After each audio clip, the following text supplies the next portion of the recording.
आज होती आषाढी एकादशी। या एकादशीला मित्रांनी इतका धिंगाणा घातला की तेव धिंगाणा आमच्याच अंगलोट आला। तेव धिंगाणा कसा अंगलोट आला हे पाहण्यासाठी व्हिडिओ पूर्ण पहा। कशी आपली हॅशटॅग वाली पब्लिक आषाढी एकादशी निमित्त सगळे लोक मनपूर्वक अन्नदान करत होते आणि हे दोघं कोण किती खातं ते मोजत होते पहा। प्रत्येक आषाढी एकादशीला लोक पूर्णपणे स्वतःला पांडुरंगाच्या भक्तीमध्ये विलीन ठेवतात हे मला खूप भारी वाटतं पहा। व्हिडिओ काढता काढता इतक्या पुढे आलो का पाठीमागच राहून गेले। थोड्याच वेळात आमची भेट झाली आणि लगेच आम्ही गेलो पुढं आणि तिथून पुढे आल्यावर झाले येडे चाळे सुरू। सगळेजण नाचालाच लागले होते।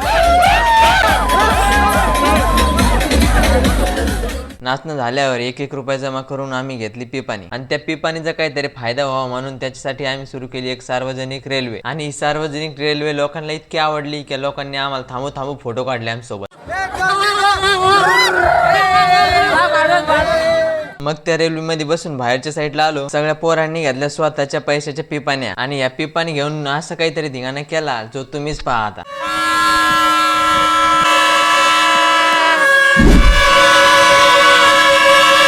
आता इथं सगळ्यांची जिरलेली होती। मग एक ग्रुप फोटो घेतला आणि आता आम्ही जातो घरी। व्हिडिओ आवडला तर कमेंट मध्ये नक्की सांगा आणि फॉलो करून घ्या।